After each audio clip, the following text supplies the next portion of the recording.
এবার শেষ বলে ছক্কা মেরে বিশ্ব রেকর্ড গড়লেন নারী ক্রিকেটার। শেষ বলে জয়ের জন্য দরকার 4 রান। বোলিংয়ে আইসিসি নারী টি-20 বোলারদের র্যাঙ্কিংয়ে 1 নম্বর বোলার পাকিস্তানের সাদিয়া ইকবাল। ব্যাটিংয়ে আয়ারল্যান্ডের জেন ম্যাগুয়ের। নিজের ইনিংসের প্রথম বলটি খেলতে তিনি প্রস্তুত।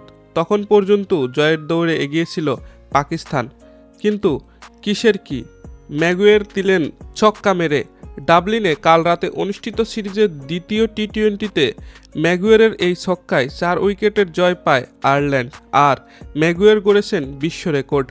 জয়ের পর ম্যাগুয়ের বলেছেন, মাত্র 1 বল থাকায় খুব একটা ভালো লাগছিল না। রেপ বলল, নিজের শক্তির জায়গা থেকে সোজা মারো, আমি সেটাই করেছি। ভাগ্য ভালো যে ফুল টস ছিল। ম্যাগুয়েরের কাছে জানতে চাওয়া হয়েছিল টি-20 এর আগে ছক্কা মেরেছেন কিনা।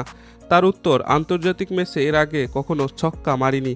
মেয়েদের ঘরোয়া টি-20তে একটি ছক্কা আছে ম্যাগুয়েরের, কিন্তু আন্তর্জাতিক ম্যাচে এটাই তার প্রথম ছক্কা।